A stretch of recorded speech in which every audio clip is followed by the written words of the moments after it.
Episode number 34, The Bellows, the Beer Economy. All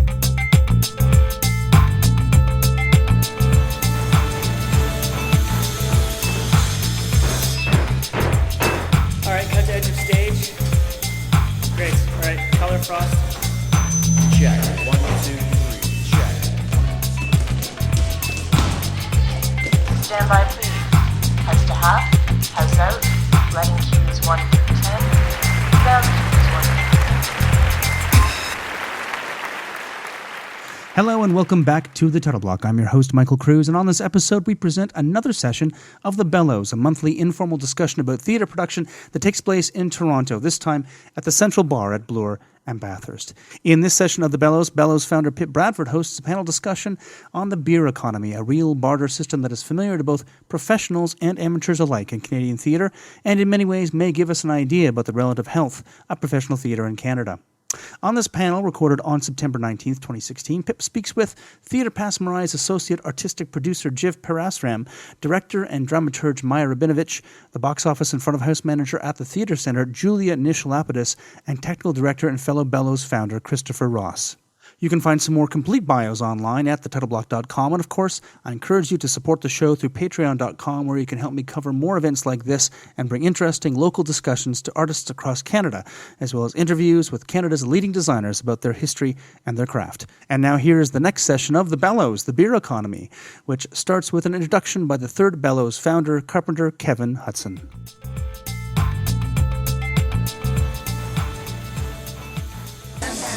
Ladies and gentlemen, thanks very much for your attention. Thanks for coming to the Bellows. Thanks very much for coming. Thanks for coming to our second home away from Pasmarai. We really appreciate it. For those of you who haven't been to a Bellows before, the Bellows is myself and Pip and Chris here. And speaking for myself, I mean, we started this little thing because I always want to say growing up here, but sort of getting started in the entertainment business, there was a pretty healthy sort of bar culture that really helped me get started in terms of asking questions to learn things, meet people, and get hired. I got a lot of work at the Pasmarai bar specifically. And so this is sort of our opportunity to try and give that back to people who may not have caught the tail end of that. Thanks very much for coming. This is our beer economy panel. I'm taking the night off from moderating tonight, so it's going to be Pip this time, which is going to be super good. Chris is actually on the panel this time, which is amazing. We'd like to say thank you to the Central for Amy and Sarah, who are your bartenders. And Thanks Wayne, very who's much. the owner. And Wayne, who's the owner. Thank you, Pip. I would like to say thank you to the traditional caretakers of this land, the Huron-Wendat, the Haudenosaunee, the Mississaugas of the New Credit, and the Anishinaabe peoples, whom we acknowledge and respect. Thanks very much. And do we need anything else before we get started? You should probably call out Michael Cruz in the Title Block podcast. We totally should. So the reason why I'm talking to the microphone and you can't hear me as well as you'd like is because we're recording this for the Title Block podcast. This is an initiative done by Michael Cruz, who's an amazing dude. We have some business cards, but basically it's thetitleBlock.com. Primarily he does podcasts with theater designers, being a lighting designer himself. He finished his time in the theater scene, more or less. He still does some shows because he decided he wanted to go save lives, and he's a paramedic now. But he keeps his hand in the theater scene by talking to designers he respects. And us, for whatever reason. And for some reason, he records our stuff and puts it on his website. You should totally look into it. You can donate to him on Patreon, and I think all the stuff's on the website, thetitleBlock.com. Please check it out. We're going to talk for probably 45 minutes, probably an hour, and then we're going to really want your questions. If you really want to ask a question of something that's super relevant, just shout it out. It's pretty cool. And then there's a microphone here if you want your question to be recorded for posterity. I'm just going to turn it 90 degrees so you can come up and talk into it. Without further ado, Pip Bradford. Hi, everybody, and welcome to the Bellows. So first thing I'm going to do is I'm going to go around to our panel, and I'm going to ask everyone to say hello and introduce themselves and just tell us a little bit about what they do. I'm going to start. My name is Pip Bradford. I generally production manage, but I also do a little bit of everything else, and I'm also an installation artist working out of Toronto. I'm Jiv Parasram. I do a lot of different things. Primarily work as a director-producer, I would say. I'm one of the founders and the artistic producer over at Pandemic Theatre. I also work as the associate artistic producer at Theatre Pasmarai, and do a bunch of other stuff. I PM'd, SM'd, TD'd, dramaturged. There's a big list. Like everyone else here probably does as well. Yes. Long list of things I've done, but primarily What's I'm your Maya name? Rabinovitch, a director, dramaturg, producer. My company, the Steady State Theatre Project, focuses on new play development programming, and so I run a few play development groups. I do a lot of one-on-one dramaturgy. I direct a bunch of new plays. I do a lot of work for little bits of money or free, and I was once a high school teacher. I'm Julia Nish-Lapidus. I also do lots of things. Who doesn't? I am the artistic producer and co-founder of Shakespeare Bashed. We do Shakespeare in bars. I also produce other shows. I work at the theater center. I direct, I act. I was managing director at Common Boots for a couple of years. All sorts of stuff. I'm Christopher Ross. I run the Theatre Pasmarai Backspace, and I am otherwise a freelance PM, TD technician, very primarily on the lighting designer, very primarily on the technical side of things, mostly not as creative as these fine folks, but, that's what I do. Who could be as creative as these fine folks, I ask you? The first question I have for all of our panelists is, how many favors do you think you have in the bank? Do we have to go in order? No, you can answer in whatever order you like. So my answer is 0, because I think as many favors as I've done, and that's many, I've had so much beer, places to stay, trips, whatever, but I've also asked for very many, and so I'm probably about even at this point. Maybe I owe a little bit more than I've received. I don't know, but well, you're making up a favor 0 for me right now. All right, so maybe +1. I think I might, I don't know. I work very hard to keep it even at all times. I don't like to owe too much. I don't like to be owed too much. So I try to kind of make sure I'm doing for the people who do for me, and that I'm asking the people to help me who I know that I have been helping. I might owe a few, but I think I'm pretty even. I probably have a bunch, because I primarily, part of the reason I'm on this panel is because I primarily get asked to do favors as opposed to ask other people for favors. But, I mean, I also consider a favor repaid pretty easily. Like, really, all you gotta do is, like, invite me out for a drink after the show or whatever, and I'll probably consider that favor repaid. So, not as many as I might think, but I have a bunch in the bank, I'd say. I think I'd probably go into that as well. Like, it's for me, it's kind of hard to define favor. Like, it's a larger question about why do stuff in the first place. There's probably a couple favors that I, and they become favors that I'm owed once I don't like the situation. So there's probably a few people who owe me, but otherwise I feel like it's pretty even keel all the way around. To be clear, I guess I didn't really define a lot about what I was thinking about when I called this the beer economy.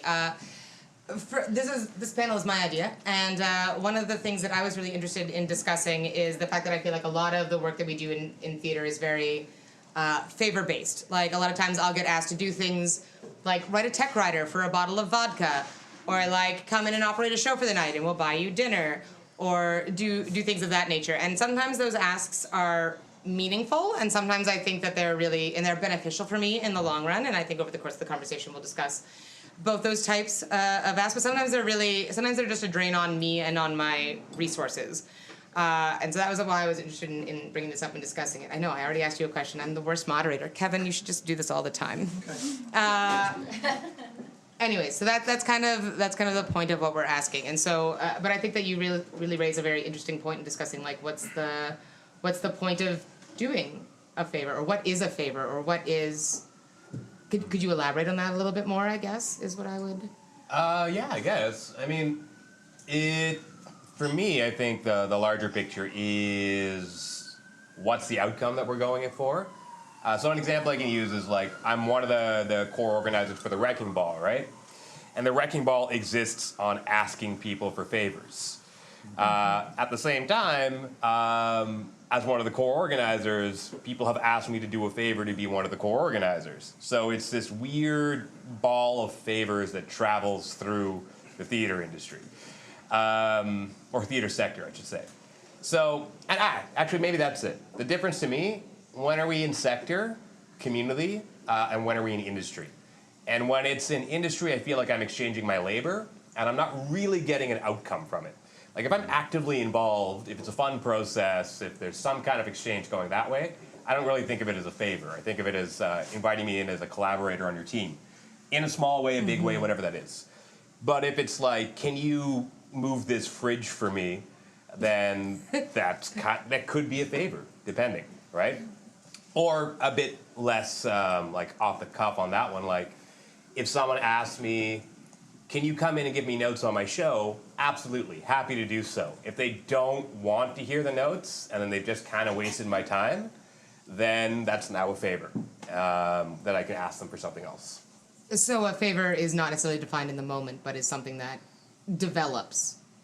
Yeah, I think so. And then also the amount of favors, too. The depth of the ask. Yeah. I also think it comes down to, like, I mean, pretty much what you were saying, like, how you feel about that experience. Mm-hmm. I don't feel like I'm doing a favor and you owe me something if I feel like I'm helping someone I care about or helping with something that I'm excited about, even if it's as simple as, like, will you run the door for the night for my event?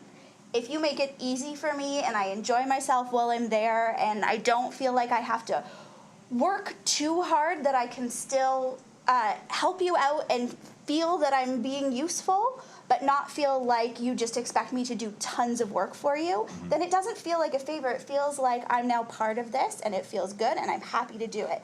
The second I show up and you're like, I've done no preparation, here, go do it, and you don't, I don't know what you need or how to do it properly, and then I have to put in real serious work, then it's a favor and I feel like that's not cool and you might owe me.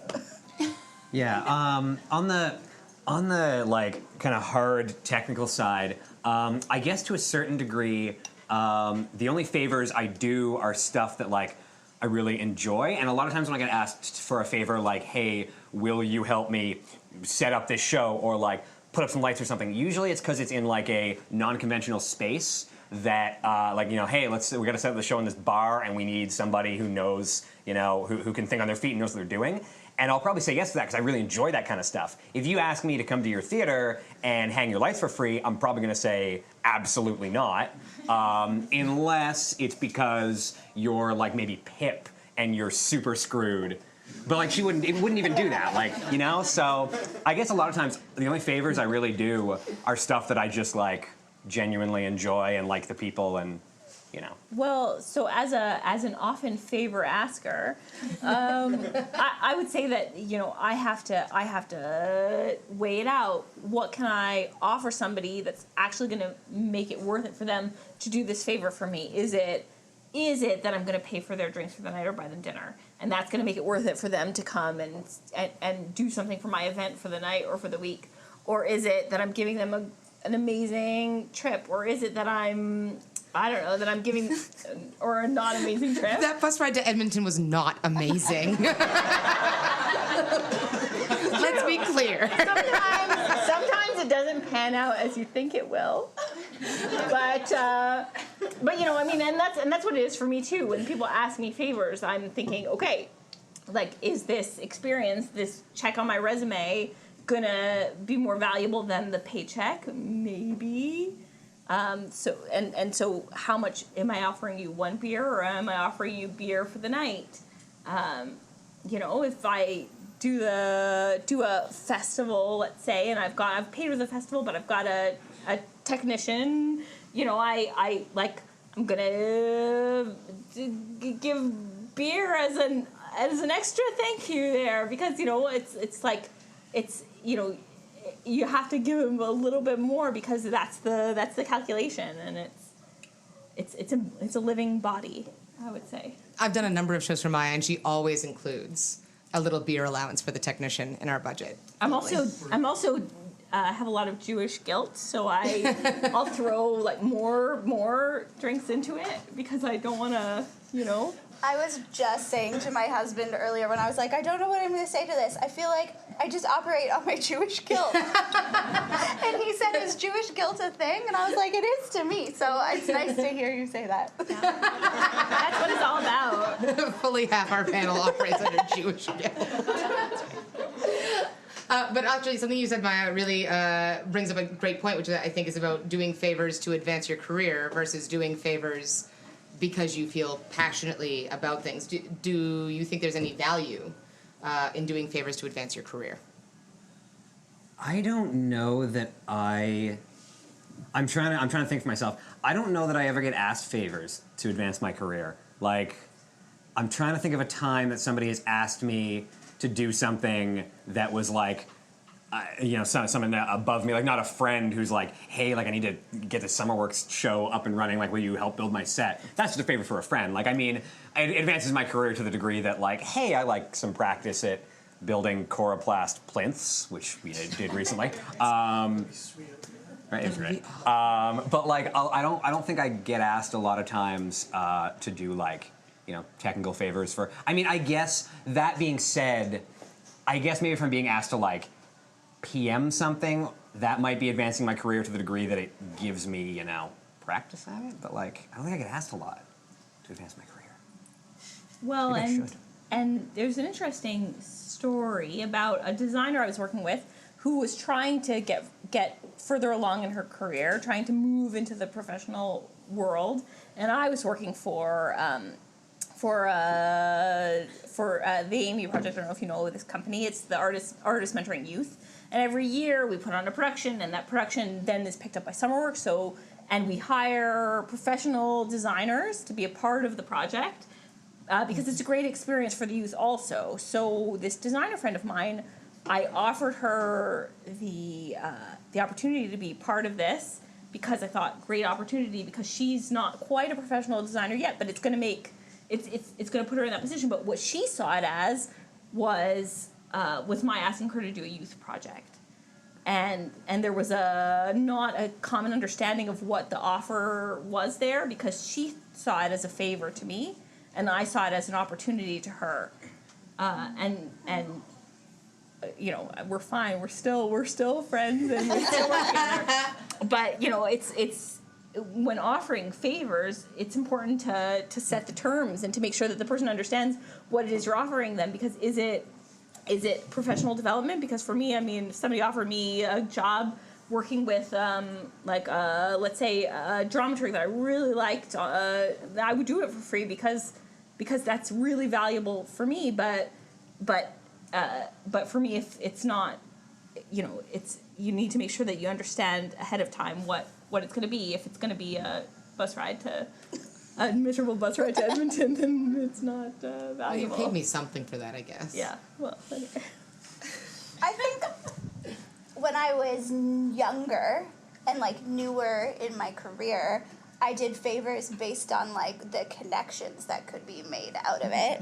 I volunteered to stage manage a big gala fundraiser at an elementary school every year where they raised tons of money because the parents who ran it were all in the business, and they brought in huge theater people who I wanted to meet.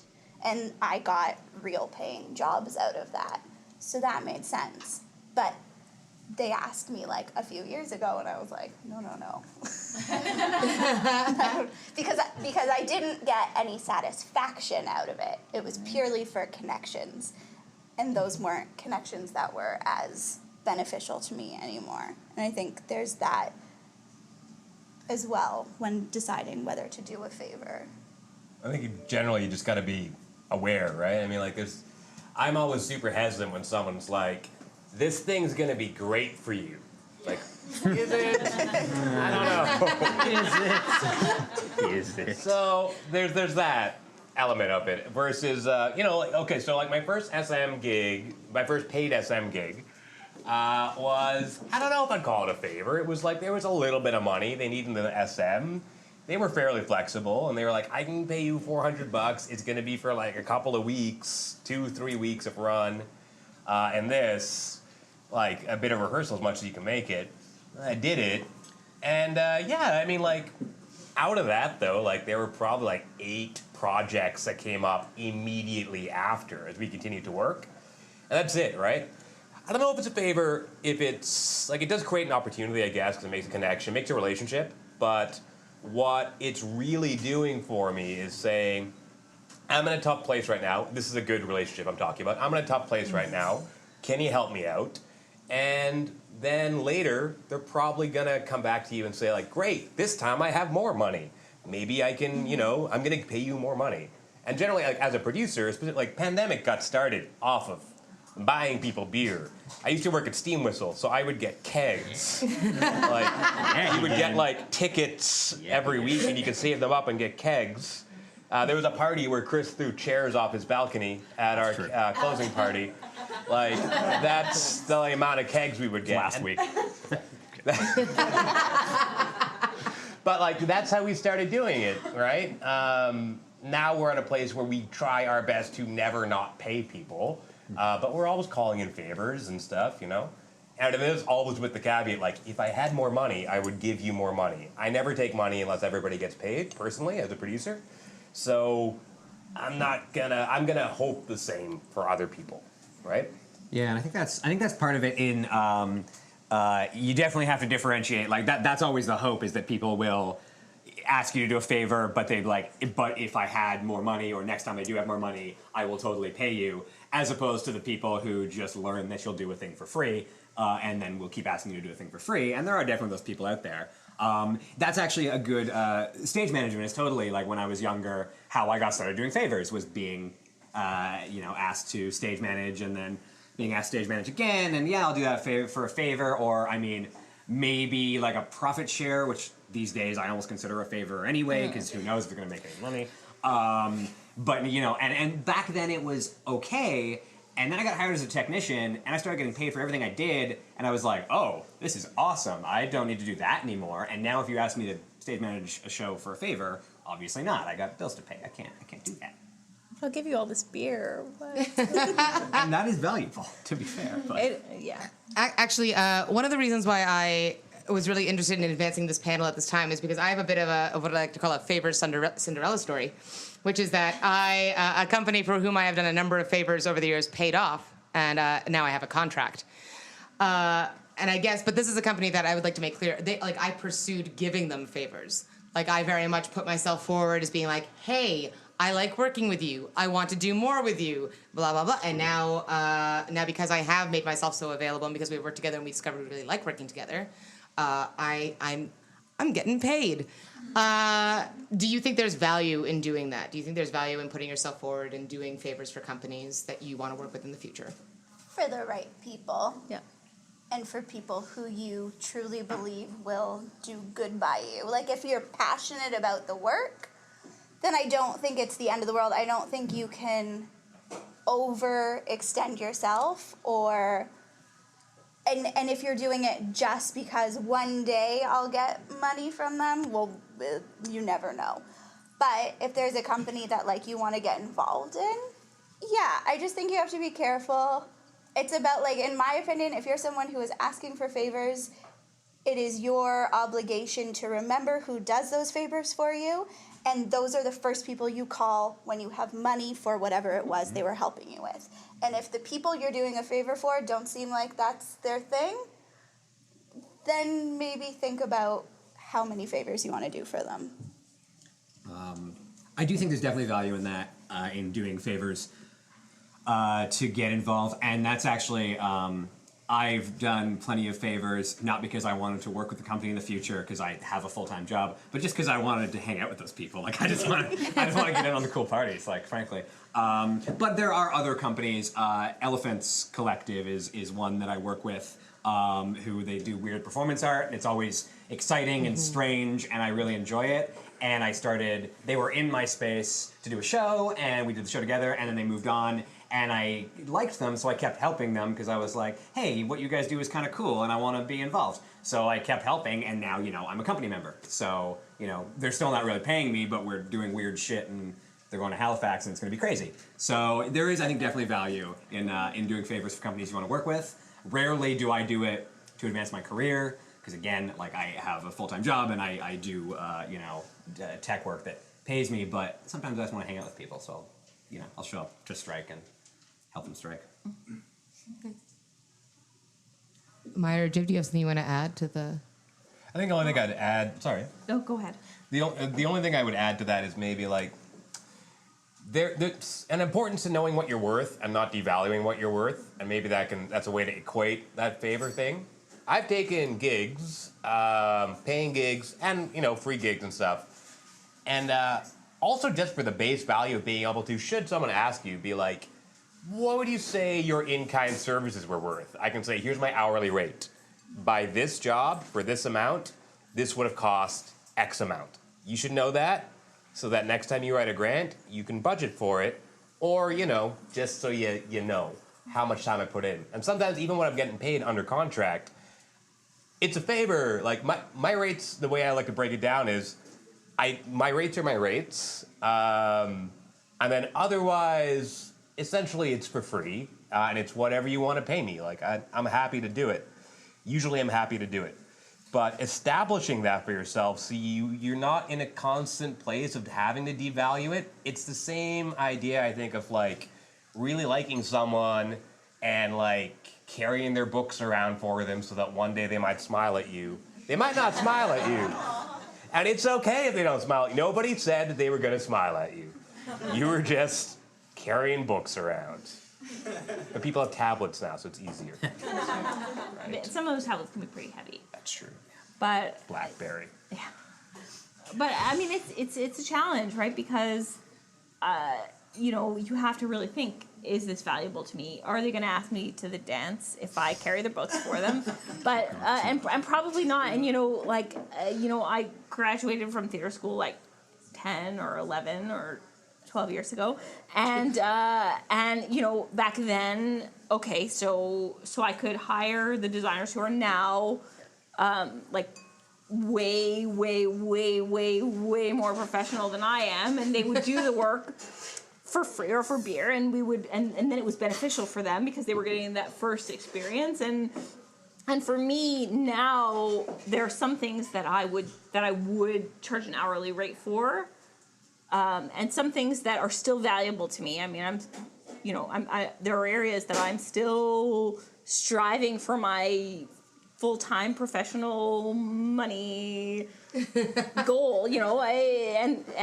And maybe someday I'll say, well, I tried that, and now I'm not going to try for that anymore. But for now, each offer I get, I have to evaluate the offer and whether it's going to actually push me somewhere. I sat on the Factory Theatre board for 5 years.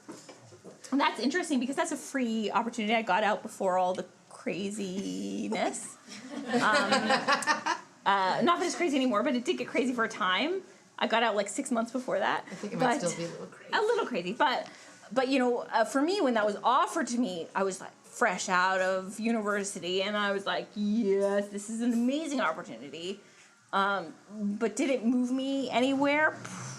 Probably not. And if somebody offered me for that, I mean, that's an interesting thing because it's not a professional gig. It's kind of a professional gig. It's a bit of an in-betweeny. But if somebody offered me that now, my evaluation would be a little different than it was then because it's not the same. It's not the same offer. It's not the same value to me. Probably.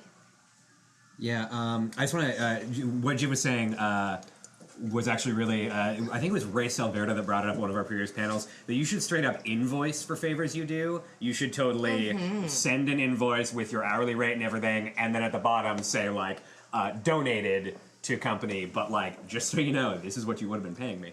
That actually helps, too. From filing reports, that really helps. Yeah. And I think actually almost I draw the distinction between like a favor versus like just something I do because I really want to do it. Is who I would send that invoice to. Like, I'm probably not gonna send that invoice to, like, I'm helping my girlfriend put up a show in Kensington. I'm probably not gonna invoice her for that. But the kind of company I But would, you that's a favor. should. I probably should. You should. Yeah, I mean, but then Rebecca would invoice us for all the favors she does for us, and then we just, it would just be a cycle, a bad cycle. Yeah, and in fact, like as a production manager, I often ask people to lend me gear or rent it to me at a rate that I think is disgusting, frankly, because my companies have no money. But a lot of times, I will get invoices that are very specific about like the percentage of discount that I got, which is sometimes as much as 95. Which is a really high number, but it's good for the company. The company then sees what the value, the actual monetary value of the favor is. What do you think is the best way to ask for a favor? That depends on the favor you're asking. Make up any scenario you want. Well, it's fantasy game here. Well, I mean, there's the kind of favor where you're offering. Where you want it to be as professional as you can possibly get to. It's a small amount, or it's a dinner and a beer, or whatever it is. But to have a proper meeting and to present a contract that outlines all of that, and that's fine. And I've done that too. But then there's also like, and I mentioned this earlier that once I rented a warehouse space for $500 and 2 cases of beer for 3 weeks, and like that couldn't have been done in a professional way, and that's the kind of thing where you have to make it really casual because that's the kind of arrangement you're making. And it's the same as the figuring out what it is you're going to offer. You have to evaluate the worth of what you're putting forward and how it's going to be accepted.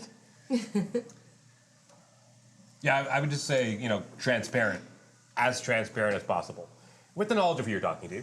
But just like, hey, I'm going to ask you for a favor. I don't have any money. Just putting that right out there.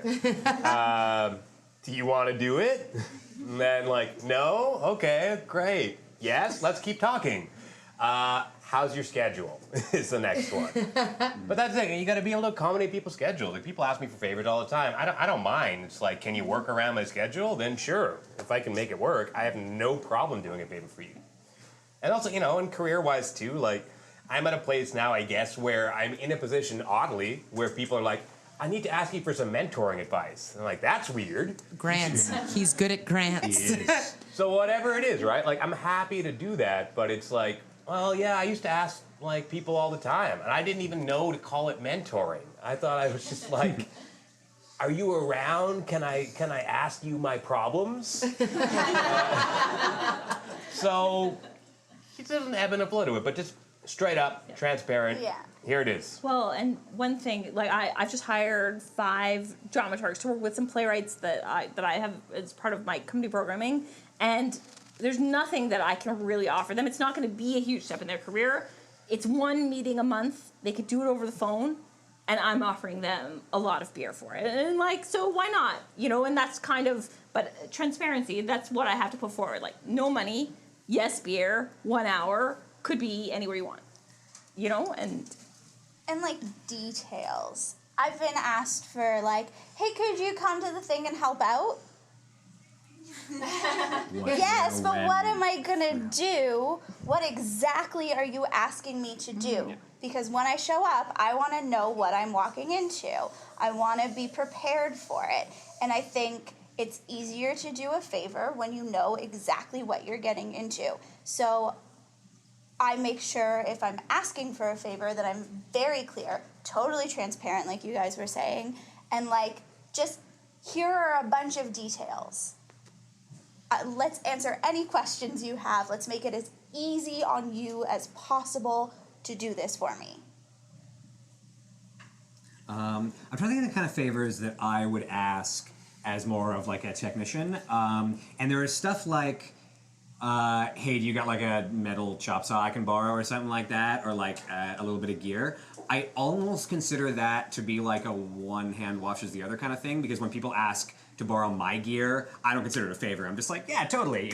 You're one of the team, so sure, take it. So I almost barely consider that like a favor.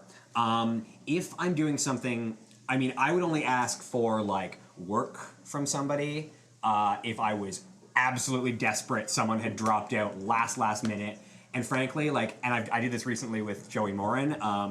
I had to complete a job and I didn't know how to do it. And I sent him this big long email with all this information. I was like, dude, can you just explain to me how to do this? And I straight up said, I was like, I will pay you out of pocket to like for this technical consultation. Like it's almost not even a favor. It's like, dude, I will pay you. And obviously he didn't take it because it's Joey and he totally would just do that for free. But I honestly, when I'm asking for like a favor, I will usually offer to pay them from my own money, and nobody has ever taken me up on that. I don't know if that's cheap. I totally mean it. I will pay you, but like nobody's ever taken my money. So, you know, There you go. right? I guess that's almost like a cheap trick, but don't do that. Don't do it on purpose. Yeah. That might backfire on you. Yeah. Have you ever been in a position where you needed to call in a favor or tell someone that they owed you? And how did you do that? like you know, just like, hey, buddy. So, for instance, I'm doing this panel at the Central, 8 p.m. on Monday, September 19th. Well, it's interesting because I brought up this story earlier about this designer I engaged, an old friend of mine, who I thought I was giving a great opportunity to work as a professional designer, get money, but she saw it as a youth project. Well, I actually am working on a project now where I don't have a lot of money and asked the same person, hey, are you able to do this?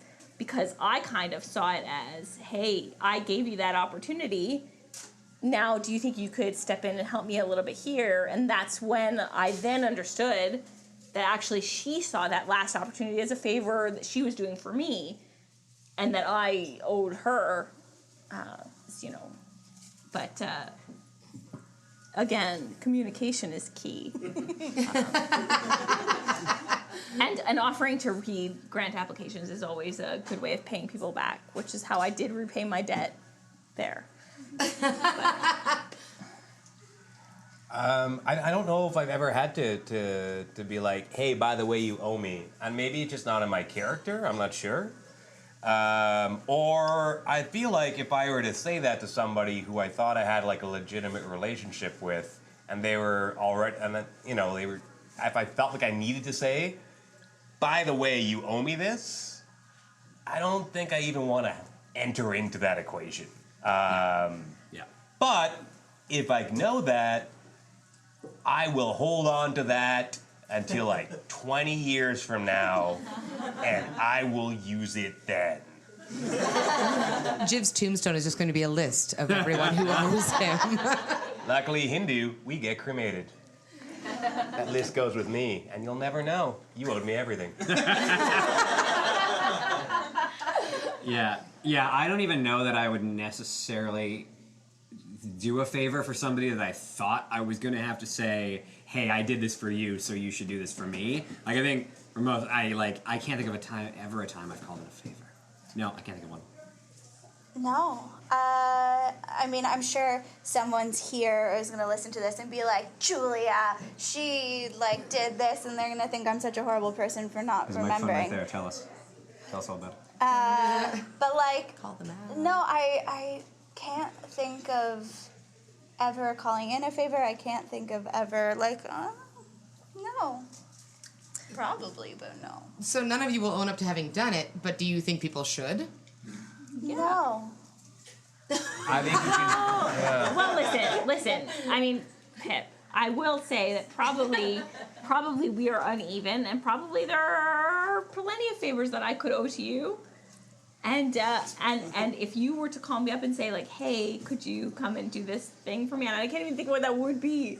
But, you know, I would probably be like, yeah, okay. You know, I probably owe you. So I'll do it. Yeah, I'm probably more likely to do a favor if you just ask me to do a thing as opposed to saying, by the way, you owe me. Then I'll be like, whoa. It's true. Whoa. It's true. What about this thing?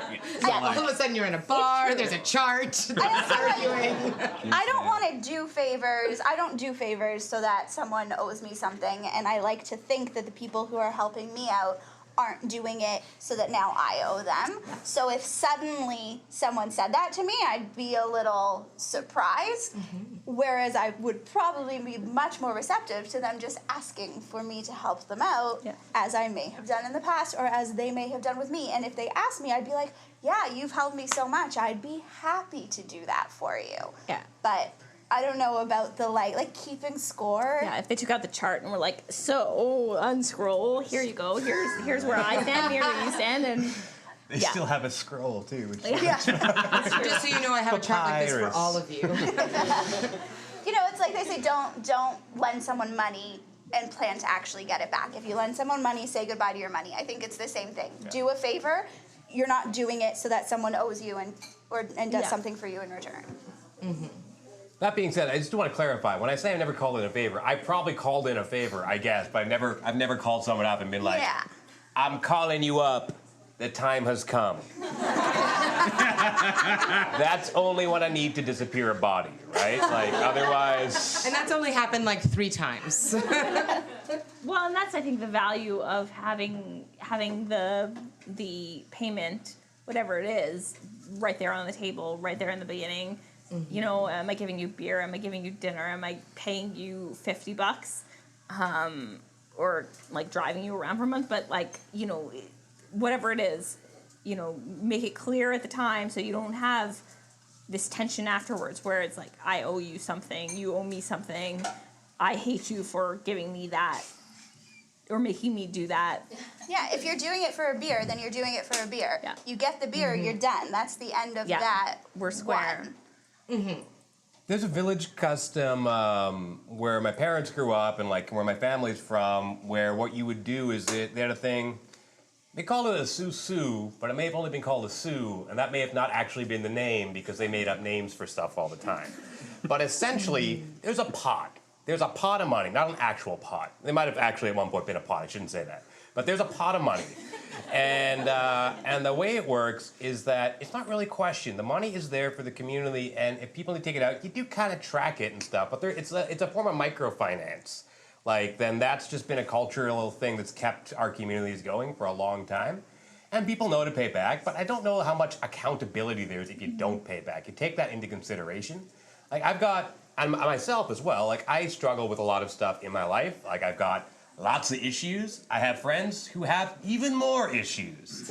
And I'm not going to judge them if they can't live up to a promise they made, because it's like, yeah, you just got out of rehab. I don't care.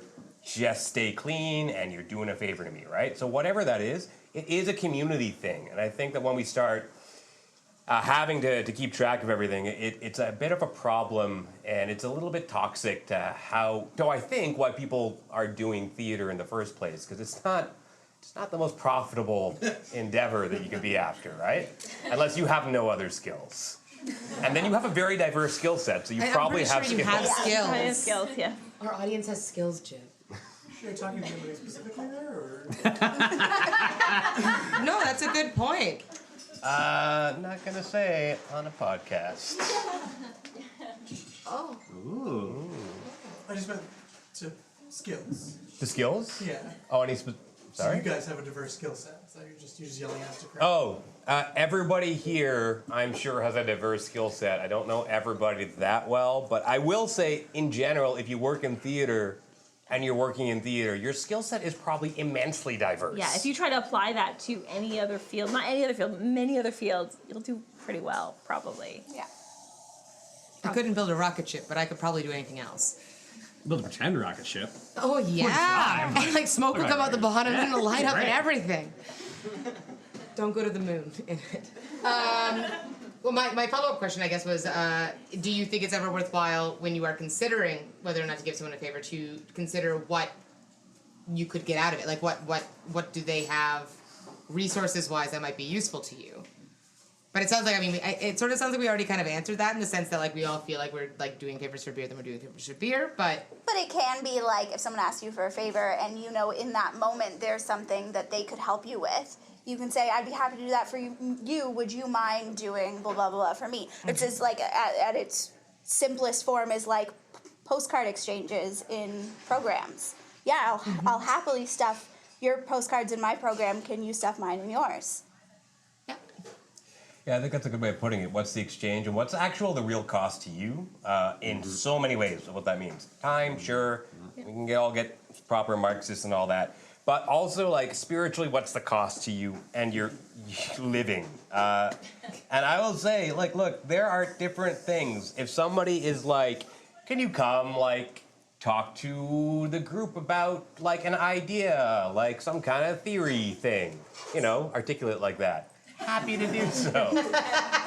If someone's like, my group is having a lot of trouble confronting the idea of privilege, could you come dissect what race means to all of us? Like, I could, but people pay me a lot of money to do that, because that takes like 2 days for me to process how ignorant you people are. that's our Bellows panel for December.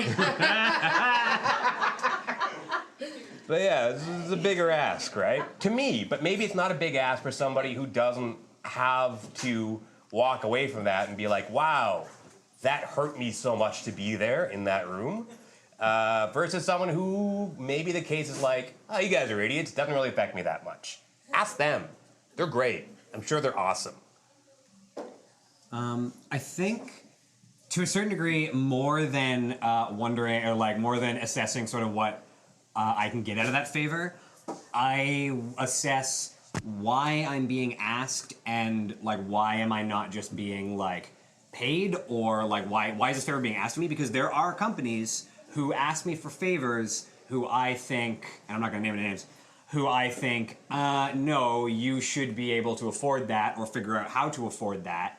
And to a certain degree, if I'm being asked to do something technical like your lighting design or hanging your lights or something like stuff like that, if you can't pay me to do it, maybe you can't afford to do that. Maybe you need to scale back what you're doing. So there are some companies who will ask me to do things that I'm like, no, I'm not going to do that. I get paid for that. Sorry. So that's what I assess more than what I'm going to get out of it. But I guess in an ideal world, like to backtrack the 12 or whatever years since I graduated, that those of us who were asking favors of each other would ask them, and we'd all develop and we'd all give and take until then we were all in the same place, and then we would develop more, and then none of us would need it anymore. But unfortunately it doesn't work like that. And it's not that some people succeed and some people fail, but some people succeed at different rates. And, and that, like I said, 11, 12 years ago, I worked with those designers who are now like hugely successful. And I'm not going to ask them for favors anymore, but if they ask me now to help them out with something, I probably would do it. Because that's still valuable to me. To, like I said, I'm not going to do any work for free. I do get paid for some of the work I do. But if something's going to advance me or advance my career in a way that I'm not advanced yet, then definitely I will do it. Even if it means, not having enough money for a little while. For my child or whatever. That actually segues really nicely into another point I wanted to ask you about, which is, do you think that you could do your work without favors? Do you think that we could get our work done without generosity from the community, from each other? As a whole, or us specifically? I would like for you to address both points of that question. Sorry, give me a minute to think. You can go. I couldn't have started doing my work without it. And when I think about how much personally I think people should get paid for the stuff that we do, and what they do get paid, even by, equity or EDC. Like, you know, if we look at, like, professionally, we have established this is the bare minimum you should pay people. You know, like, you got to at least pay them this. It's good to always remind ourselves that is the bare minimum.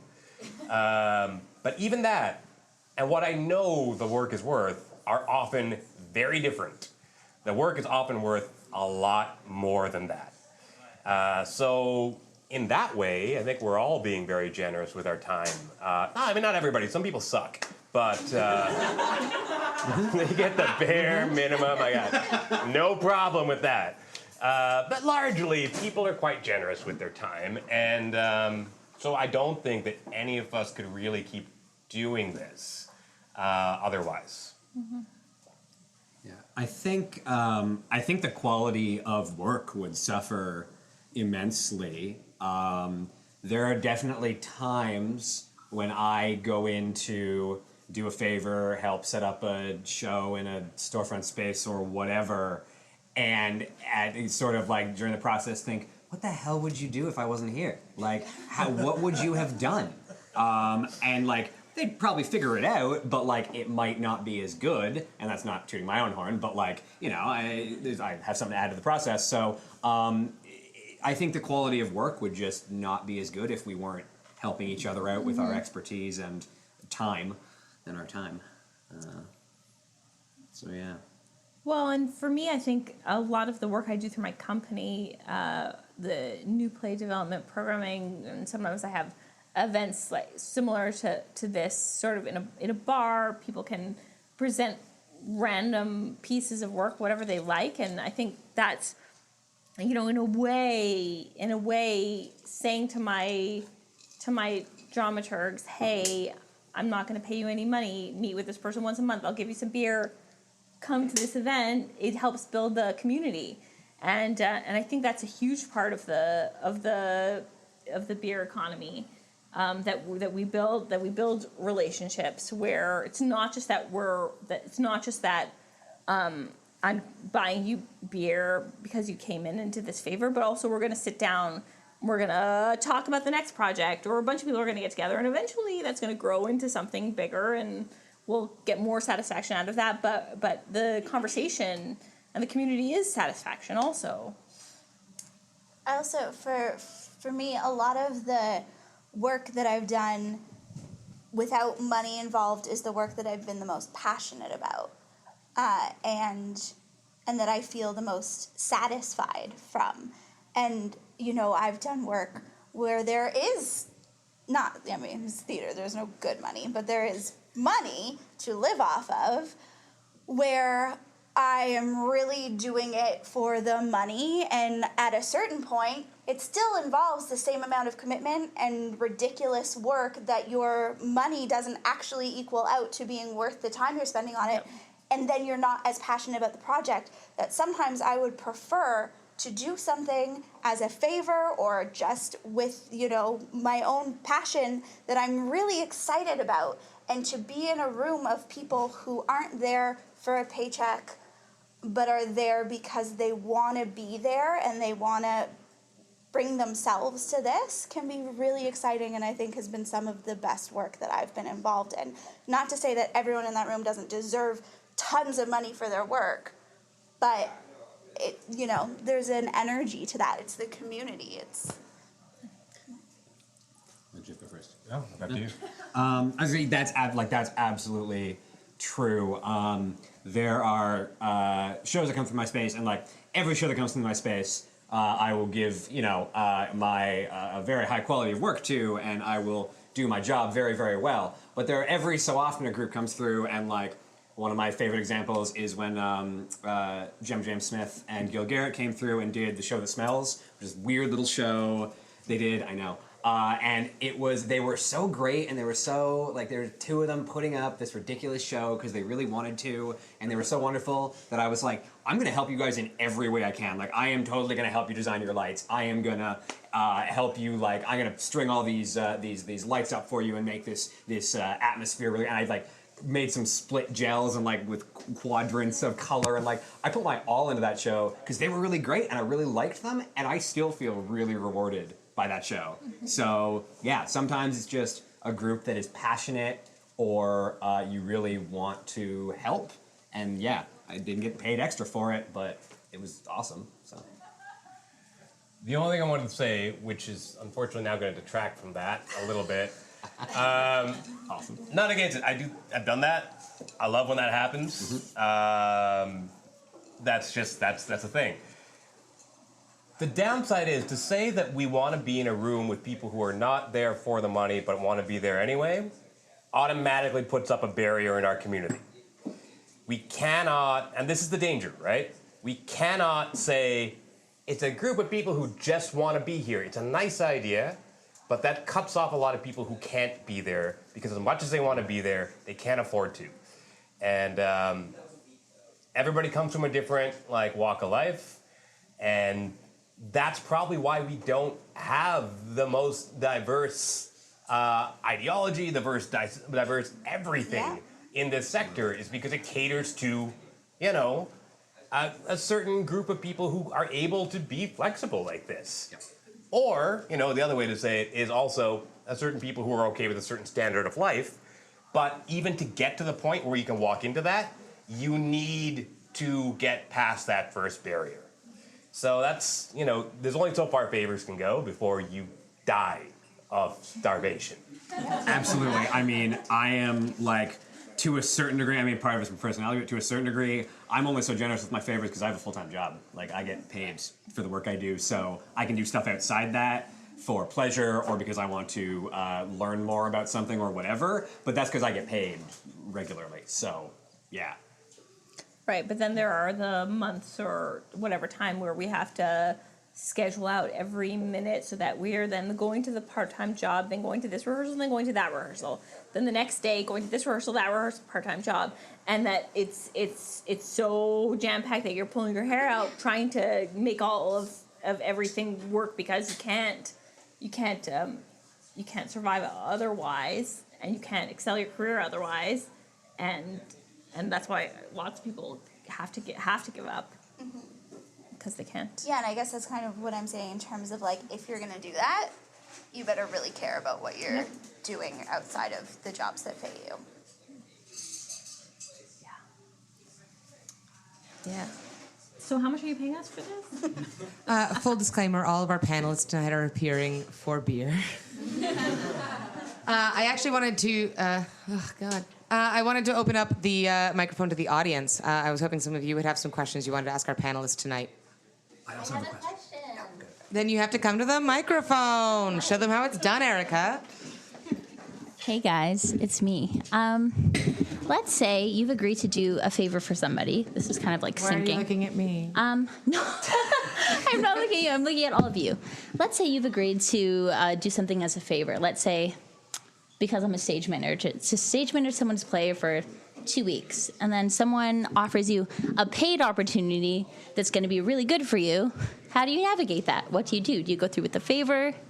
Do you explain to them that a real opportunity that will be good for you is coming your way? Do that. Yeah. Yeah. Well, and maybe you could Honestly, say probably hey, I can't do this, friend, but I can help. Maybe I can suggest a couple of people who might be interested. Yeah. I also think it's up to the person receiving the favor to understand that you shouldn't have to apologize for it or be like, do you mind? They should say, oh my God, congratulations, that's amazing. Right. Go do that. Do you happen to know anyone who might be a good replacement for you? But you don't take the opportunity. Yeah. Mm-hmm. Yeah, of course, to a point, right? Because I was once years and years ago doing a fringe show when the week before the person got a professional gig, the actor got a professional gig and was like, oh, I'm just gonna have to go and shoot in Hamilton for the week, and that's that's tricky because I want to say go ahead, that's a great opportunity, but also you already agreed to this, so I guess so go take the opportunity, but within reason. If it's happening right now. I guess that's it. Within reason is a big one. Yeah. Sorry. No, you first. Well, the only thing I would say is and again, it depends on what your situation is, right? If it's you're working on this show, volunteer, and you're you guys have been working on this show for 3 years of planning and stuff, and really making it happen. You've gone in, you've worked together like 2 nights a week for like 3 to 6 months. You've been working really hard. You're an active collaborator in making this thing happen.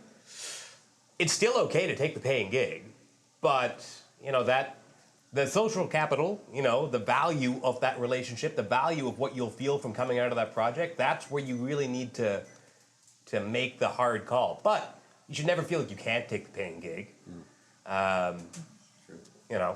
That's just your own thing to figure out.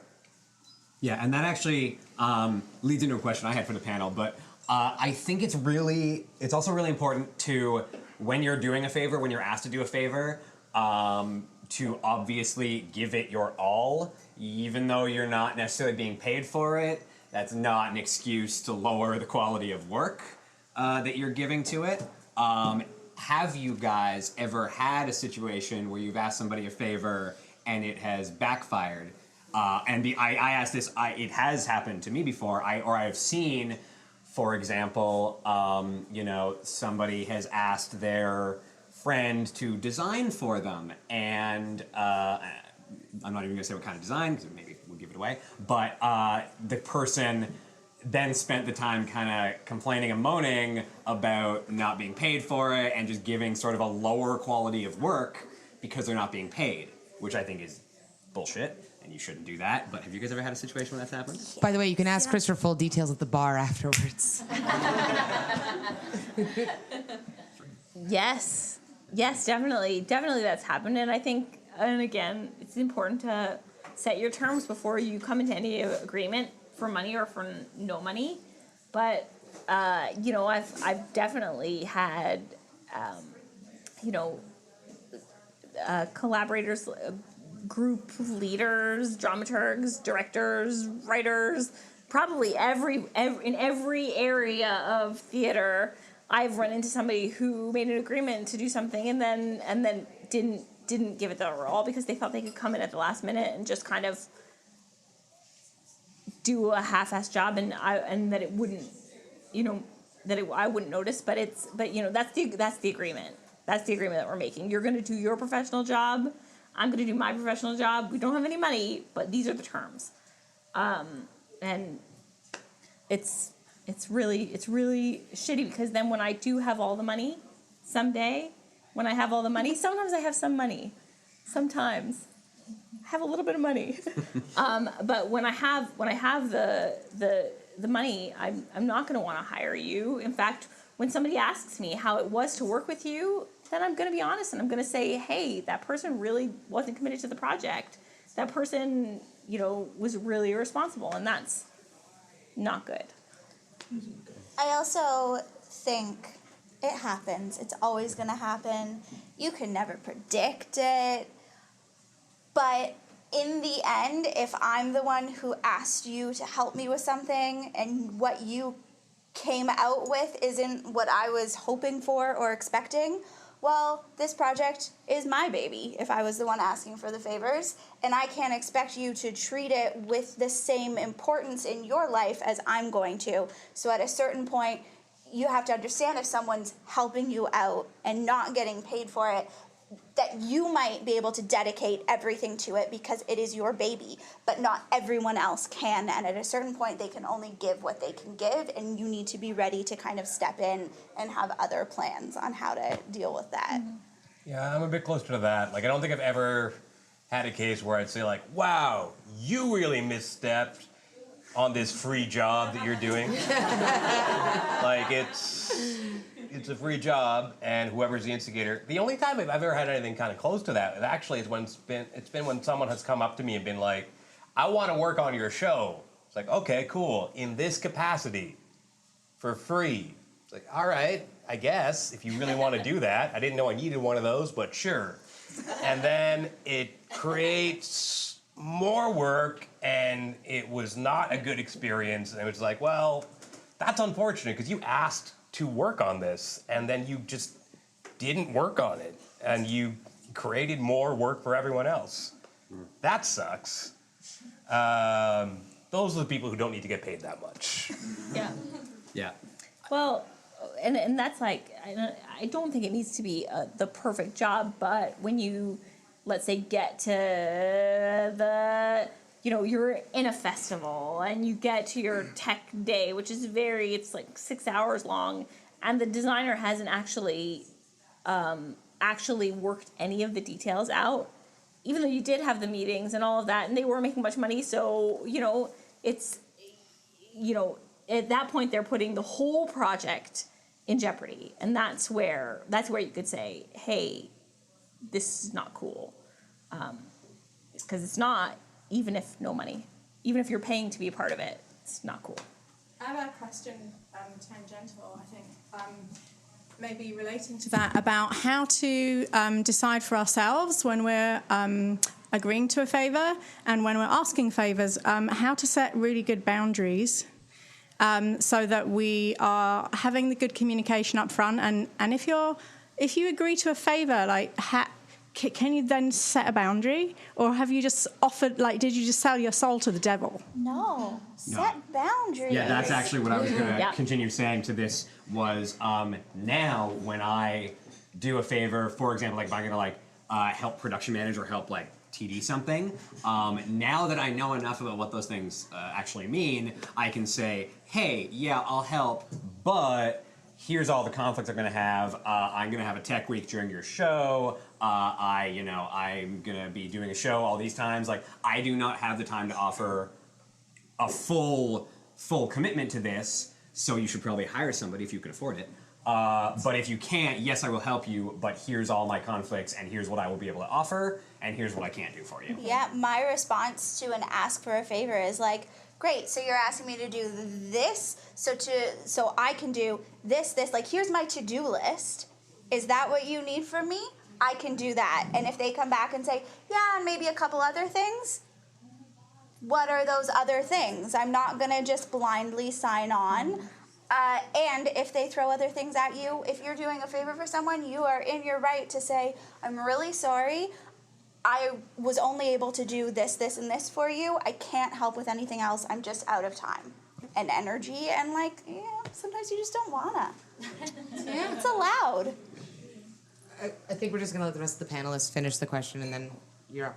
Well, and for me, as a producer, I will, as much as possible, always have a contract, even if it's just a profit share, even if it's just a tiny honorarium. Maybe not if it's just beer, I don't know. But I will.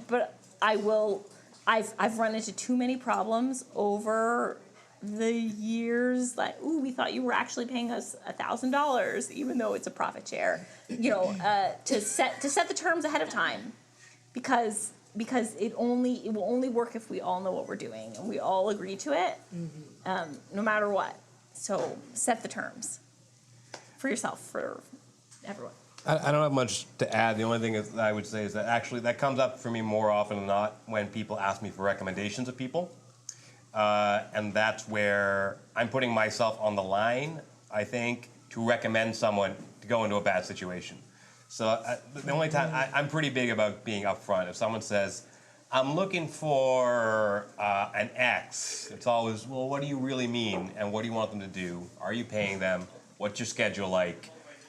Because otherwise don't talk to me about sending a lamb to the slaughter. And specifically, for me, I get very often, I really want a person of color. You know all of them, right? Who will work for this? It's like, no, screw off. Right? Unless we're friends, and then it's, it's different. It's a bit of that. Yeah. I would also like to say that, even recently, I approached a company who put out a call for volunteers because it was a company that I really want to work with and like working with, and I sent them an email being like, hey, I'd love to volunteer. But even in that email, I was specifically like, you asked for poster distributors. Nope. And I was very specific, and also I'm not looking to volunteer my life away, so give me a job, but I don't want to do all your jobs just because I'm quite qualified. On the volunteer scale, I'm kind of up there. If I do say so myself. Toot, toot.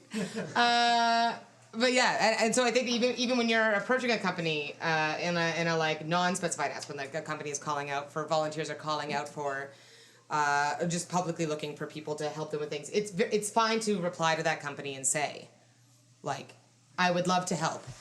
Here are my terms. We had a question from the floor.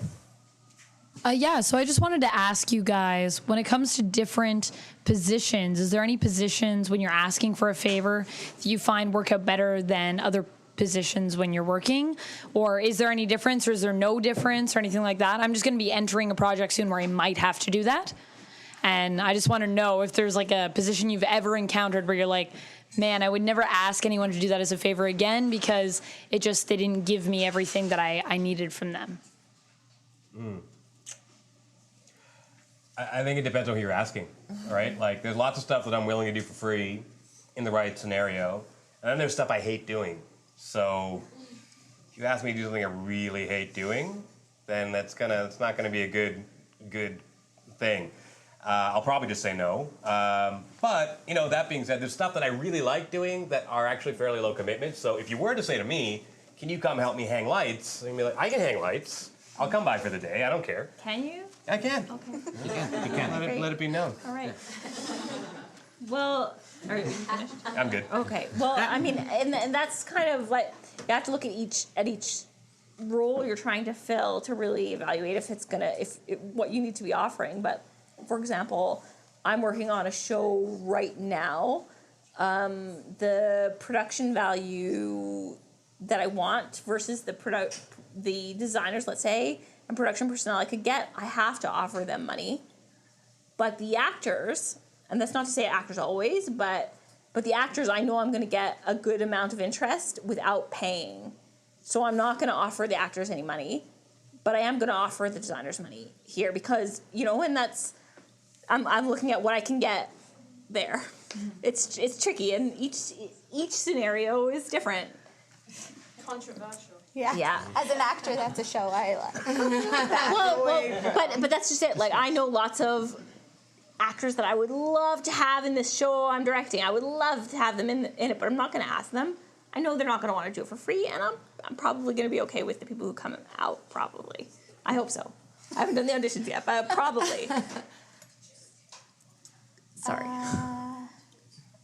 Yeah, I can't think of, no specific roles. I think it just always depends on the person who you're getting to do whatever it is you're getting them to do. I have filled pretty much every role with someone who was not being paid at one time or another, and I've had great experiences and I've had not great experiences, and I think it all comes down to being upfront from the get-go. I think if you're bringing in people to fill different roles in a show, have those lists, have those job descriptions. So when you bring someone on, especially if they're not making money off of it, you can say, here is exactly what I'm asking you to get involved in. And that will give you a better chance of finding someone who actually wants to do all of those things. There are definitely some things I won't do for free, and there are definitely some things I wouldn't ask somebody to do for free. And then with the caveat that unless it's a good friend who's really screwed, those two things kind of override a lot of other things.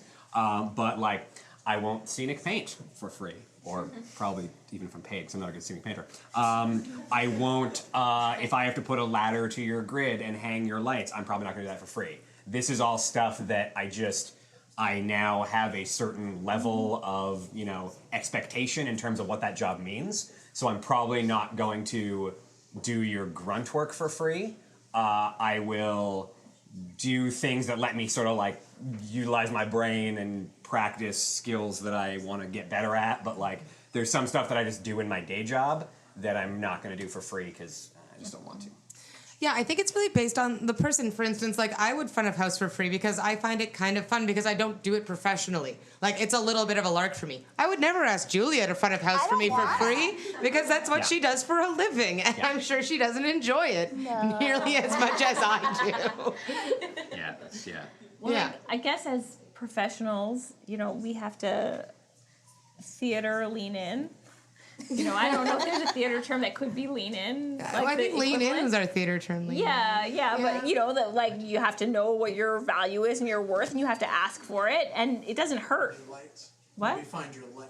Yes. Find your light. Find your light. Kevin Hutson. Find your light. And you know, and like as much as like, yeah, okay, I really secretly would do this for free, but I'm going to come to the meeting and I'm going to say, here are my terms. And they're probably going to either say like, no, but you could do it for free, or yeah, okay, we could probably do that. It probably doesn't hurt to push that a little bit. I also think in your circumstance, there are different opportunities. Like there are things that I just don't want to, like I don't want to write someone's press release. I do it, I can do it, I do it for myself, it works well. I am always happy to go over someone's press release and be a guide for that and help someone craft a good press release, but I have no interest in sitting down and writing someone's press release. But if there's a company that has someone who's willing to do it, but they're not that experienced with it, and they came to me and said, would you be willing to look at the press release that our producer has drafted and help them kind of tighten it up? Of course. But if they came to me and said, can you write a press release for us? No way. Yeah. So you can always find kind of two tiers of people sometimes to help out with your shows. Yeah, I think the level of scale is really important. Like, I might help you lighting design, like in this space, but I wouldn't lighting design for free in like the Passmore main space, because that's just a different scale of job. There is so much more involved with that than there is with like this, you know. So. But I think the key thing I'm hearing and that I would just want to even put forward more is it is just all about relationships. I think that's the community aspect of it too. And so it's not just who they are, it's also who you are and the relationship you're building with someone. And context, right? Like if someone were to come to me and be like, we are just starting out and we are putting on a show from this perspective, it's really controversial, I think. It might not actually, but they might think it is. Would you direct the show? I would actually probably go like, all right, that's cool. If you can, again, work around my schedule and like, I'm curious to work with you people. You seem cool. And then if they were like, would you do our publicity? No, I won't do that. That's something I don't enjoy. And I'm not as good at social media as I was when I used to do that. Because social media changes. It's crazy. It changes so much all the There's time. a whole panel on that. Yeah, we're gonna have a whole. I don't know what Mostly Snapchat is, man. Like it's how people talk now. It's a thing. I used it for the first time. I was a dog and I had a tongue. I used that No, one. it was I used weird. that Don't. one. That was a good one, face swap. actually. I can't. It's Anyway. so No. weird. We're old. Yeah. I don't even know what you're talking about. We have time for one more audience question. Is there anyone else out there who has a question? You raising your hand. You need to come up to the front and talk to the microphone. Is it Scarlett? Yeah, it is. Hey, Scarlett. Yes, Why do you guys think that there is less of a monetary value on actors' work than on technicians? I don't think there should be. I would like to say that that's Maya's opinion and not necessarily the opinion of the crowd. No, sorry. That's not what I'm sorry. That sounded like a loaded question. It wasn't. I'm sorry. What I meant. I'm sorry. No. May I rephrase my question? Yes, of course. I think that in our community, in our industry, you often see, I guess, because there are more actors than there are, technicians, designers, that they're often they are often paid less or not paid at all, where there are others who are paid. Why do you guys think that is within the industry? And maybe what can we do to better that or further that along, push the actors up? Yeah, if that was a less loaded question. That was a really great. I'm so sorry. No, don't be. I realize it's totally true. Like the point you raise is accurate. I want to clarify that I did just mean for this production that it's not an always thing. That the design, I really need some high level design. I probably wouldn't pay anybody, but I need to pay the designers for this. But it's difficult because and again I'm going to say like 12 years out of school, and you have some people in some areas that are really successful let's say the people I went to school with who have followed through with design are the people who are still working in design are much more successful than, let's say, how many people from my program who are professional actors now? None? One? Maybe? There weren't that many of us. But not many, and so but it's difficult because also if those people, if they all had more opportunities and the opportunities that were presented to them when they first graduated were more even, because there were a lot of good actors. There are lots of good actors who don't get money, and then don't get money enough that they have to just leave, and I don't know. My answer is I don't know how we can even it out, because again, I'm still here too, and I'm not living off of my theater work. But I'm doing a lot of theater work. I'm putting in as much as I can, and I get the good reviews and I do the work for free. But it's not brought me to the same place as it would for someone else. And how could it be even? And should it be?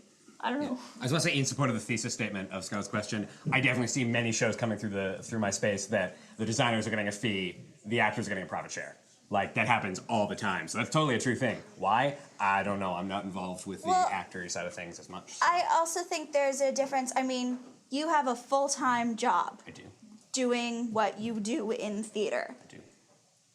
No actor has a full-time, year-round job doing what they do in theater. Even if you get the dream contract at Stratford, at Shaw, that's just a contract and it ends. And then who knows next year? And there's still a gap of time during that 12-month period where you are not there and they're not paying you. Those full-time, here's my salary and I will be paid this till whenever, doesn't really exist for an actor. So there are those actors coming back from Stratford and Shaw who in their off time are willing to do a show on profit share. I know, I work with them. Sure. Yeah. Yeah. Designers too. Yeah. Mm-hmm. The actors in my show just now made an analogy to migrant workers, which was a weird analogy, but I saw what they were going for, and that it's just not stable for them, and they're constantly moving, and they just don't have a steady thing. They can't find a steady thing. Yes, that was the face I made. That's the face I made too. But yeah, there's no stability. Can I pull old lady card and get on up to the microphone, Sheila? Yeah, Sheila. So I wonder, when you're asking people for favors, if you're thinking about the collective impact of what it does to the industry or the sector, I mean, you alluded to it in some degree where it becomes automatically exclusionary for people that don't have a certain financial wherewithal behind them. I mean, that starts really early, right? It starts when you're in school. And I don't really have the answer to this, but working in another artistic sector, we were all doing favors for each other. We were all going to see each other's shows. The concerts were full only of the cognoscenti, and finally, one day, we agreed collectively that enough was enough. And we decided that we would pay each other, and it wouldn't matter so much because the money would go around faster. And we wouldn't ask each other for comps. We would just agree to go see each other's shows and pay for them. Like in Fringe, it makes no difference. There's no reason to share comps. I go see your show, you go see my show, we've each got $10. Mm-hmm. Where it makes a difference, or can make a difference, we discovered, was with the arts councils. Mm-hmm. Because as we started to churn money's valuable when it circulates. And so we started to show growth. So rather than facing cuts to operating funding, we started to see increases to operating funding, which created a different dynamic. Some of those companies that we're going back to 2003 or 4, these were nonprofit companies, they now have $1 million budgets. Mm-hmm. So I think it bears thinking about that when we ask each other to put the financial impact of what we do underground and make it very difficult to measure what we are doing for the industry as a whole. I know certainly when you go looking for money outside the sector, through sponsorship or that kind of thing, having these kinds of numbers is really important. When you lobby with either municipal, provincial, or even national governments, having these kinds of numbers is important. And to say that, there's only one granting agency I know of that really values the volunteer hours, which is Trillium. But none of the others do. So I wonder if we could not increase our own churn rate and create something of a similar dynamic. Yeah, comps are a very specific kind of favor. They are very much still along the lines of a favor. I don't think you're wrong about that, and I think that there's something really valuable to be said for. Yeah, like exactly what you said, Sheila. Like you nailed it. Yeah, really interesting. Yeah, it's a really interesting point to raise, and especially like in terms of, I wonder if you think that that's going to be reflected. I mean, you're talking about like operating budgets and the way that, and for large companies, and I think that one of the focuses we've been more on is on the personal level. And for instance, like I would say that like in a fringe show, yes, like I'm operating that show out of my own capital and also paying for those tickets out of my own capital. But like if I'm looking at a larger company, then those like for instance, when Rebecca and I do a project with Artist Hard, like more and more we're trying to make those funds Artist Hard money, and I don't pay for theater tickets out of that. So it's interesting to decide for yourself how that financially balances. But that's a really interesting point. And it sort of becomes part of the collective psyche. So, you get into a more stable situation and you continue to operate that way. You make more money and you generate more money and you pay more people. Exactly. Yeah. But what happens is you continue to ask for favors very often because we've all been asked for favors from companies that have a fair amount of wherewithal. Maybe not so much in the indie sector, but even there. If they have charitable status, I would say go and look at their financials before you agree to do something for nothing, even if it's a fundraiser. Yeah. Because chances are they're paying for the tables and the tablecloths and the cutlery and all of this, and then the thing that makes the fundraiser terrific is provided pro bono, or the orchestration to know what to do with all this gear that they've actually paid for.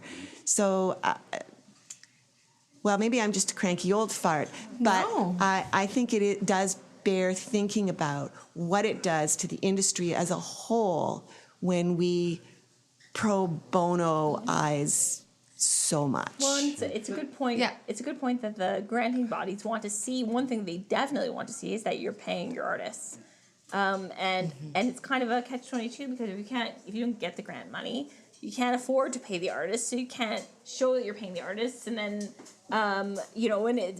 but you're right that we kind of have to make a shift where we're circulating the money more and offering it, and then maybe we all can move up to the next level where we don't have to ask for the favors, we don't have to receive the favors. Or no, I won't do the favor, but I will sell 6 tickets. Yeah, which is great. It's a good point to make that maybe our art has the value that we ascribe to it. Yeah.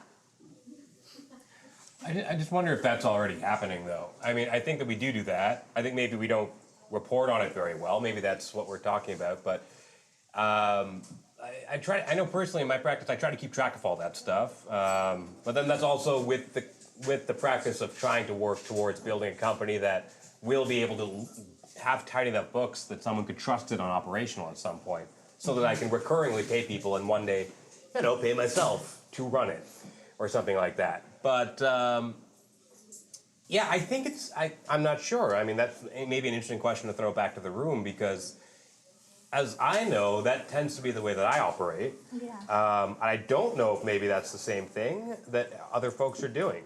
It might be a bar question, but absolutely, I agree with your point. I know that James has something he wants to say to that. So I just wonder if I may be loud enough. I just wonder if there's an inherent risk in that, because there is data within the years that have come now in 2016 that audiences are dwindling. Like the people that are actually going to the arts is slowly lower. Diminishing, yeah. So there is a risk at going towards the communal, right? Because what if you don't meet the criteria to survive as an artist, right? If your work that you're trying to put out there is not part of what people want to see. So putting towards, and I think it's a noble goal in the communal, but there could be an inherent risk at that personally. That's why I think it comes down to sometimes asking favors personally for survival. Maybe, not always, but sometimes. Maybe. This is not in any way a productive statement I'm about to make. Maybe it is. I don't know Probably if not. mine was a productive statement. But practically, look, I do think if you get money from arts councils, they're actually not funding you, unless there's other ones I don't know about. But if you look at the mandate of what they do, they don't necessarily fund you to do stuff that people like, which I know sounds weird, but they're funding you usually to push the creative process forward in something, which is great. But if you're not getting funding, and you have to work in with, like, the grants can only get you so far. Like, if we're just relying on grants and favors, then why are we doing it? There's not, like, we can do it for fun if we can, but again, we do need to make things that people don't have to like it. Likes an iffy word for me, but they do have to want to go to it. Yeah. You gotta pay the money. Well, or at least pay some money or participate in it. Participate, yeah. If you're making stuff that people don't like to go to, maybe you should stop making it. Or work in studio. By all means, work in studio and never show it to anyone if that's the case. Probably show it to people because, What is art without the process. observer? Sorry? What is art without the observer? It's an existentialist question. Nailed it. Well, and it's really tricky, right? Because it brings us back to the so many actors question, where it's like, well, what point do you say, well, I've worked this hard, and I'm not getting the work, so I give up. I've worked this hard, and my company isn't getting the operational funding. I've tried for however many years. Which company was it that's tried for 1 million years to get operational funding and hasn't? There's one. Lot. What? A lot. There was one company that just got it after trying. Oh no, company that closed. The DeBee Young's school. Wata school, Theatre, right? the And school. come on, like I was. I don't know if they closed yet, but I was shocked to hear that because it's an educational program. It's innovative. They're doing amazing work with youth and here they've tried to get their operational funding and grants, but they have to close because they're just not making enough money, and they want to run professionally. And here, I, as a community member, say that is valuable, and they're saying that is valuable. But at what point do they have to make the self-evaluation and say, oh, okay, I guess we just have to turn it in? But if you made money, you could give them some. That's true. I'll give them a call. And they'll say, hey. But it's true. Yeah. I worked for a company that had been in the business for 40 years, and they did not have operational funding from the Canada Council. Yeah. But I mean, you don't always need operational funding too, Yeah. right? Like you could just do projects, or you could just find a way to exist off of operational funding and just be a company that does shows, and the shows pay for the shows, and you might have to limit your scale, maybe. And if you can make that work, if you can make it work where you can be like, I do shows, they pay for themselves, that's amazing. That's great. You're doing something right. That's also called commercial theater. And we often poo on that. You know what I mean? Well, and there was that article. I wish. I know, right? There was my God. The article in the I don't remember where the article came from. Somewhere in the States, some reputable publication. I had an article a few years ago called "Don't Start a Theater Company." Oh yeah. Yeah. Where does anybody know where? I think it was AmericanTheater.org. Maybe. Yeah. Yeah. But anyway, I mean, Too late. Yeah, kind of. At what point, maybe, and I'm not, again, I think the Washington School is a great organization. Maybe if they're not getting the operational funding, what Debbie Young has to do, and I think she's a really valuable artist, maybe what she needs to do is to think of a different model. Not having a school, but maybe offering her services to other theaters, which she does do also. But, and maybe we have to look at what the data is showing us to make informed decisions about where we're moving artistic careers. Maybe. Just gonna, if I can, just be counter for the sake of it, is that if we do base everything on the systems of the system says that we can't do this, we can't account for it, you are submitting to a very specific structure, which might be wrong, specifically for the type of work you're doing. And different cultural frameworks view things differently, and they can't be read in CADAC. So that's a problem, and that's a problem with the system that, I think grant councils are actually super open to trying to change. I like to think so. But it takes a lot of time and advocacy to get that work done so that the money that's being taxed and put towards culture is going to cultural workers. And that's it. We are all cultural workers. We're not just people who work in the arts. Us and every other sector that works in culture are all working on a cultural thing. And a lot of times stuff gets viewed as, that's community stuff. It's not culture. That's problematic. And until we can break down that, then we are submitting to, I'll throw out the colonial word, because it's a colonial framework that we're in. It's a mercantile colonial framework. Yeah. I mean, just to beat the Debbie point to absolute death, Debbie is such an unbelievably good performer that if there's no room for her here, it's us that's doing it wrong. Yeah, what that's the hell? Clearly the problem is what we're doing and not what Debbie is doing. Yeah. But the fact that we can't squeeze her in somewhere or find a use for her or make us something around her is just crazy. Right. I hate to be that person, but there is karaoke in here starting at 10, so we do have to wrap this up. And we also kind of we got a little off topic. For the record, I owe Jiv a favor. Maya owes me favors. Julia and Chris and I are all even. We are the Bellows Toronto. If you want to contact us and find out more information about us, you can find us on Facebook at The Bellows. You can also email us at thebellowstoronto@gmail.com. This podcast has been recorded for the Title Block podcast, which Michael Cruz hosts. We have business cards at the front. Kevin is showing one of them off right now. And I would like to thank the Central once again for being our host this evening. Thank you so much. Our next panel is going to be on fees and contracts. It's on October 17th at Theatre Passe-Muraille. So thank you once again. Yeah, we're going to contact you, Sheila. Write it in your day planner. Anyways, thank you again so much for coming out. We're all here at the bar. Can we grab a...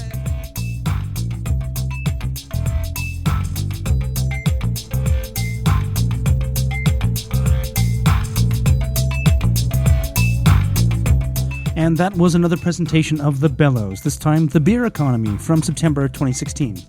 The next episode will feature a discussion with designer Julie Fox. The music for this podcast is by Vern Good with voiceover by Gabriel Cropley. Please go to iTunes and give us a review. It'll help get the word out about this podcast and share the history of theatre design in Canada. And you can follow us on Twitter at TheTitleBlockCA and on Facebook.com/TheTitleBlockPodcast. You can send comments and requests by email to TheTitleBlock@gmail.com, and we're now available at Stitcher.com. Don't forget, if you like this show, support us on Patreon.com. I'm Michael Cruz, and I'll see you next time on The Title Block.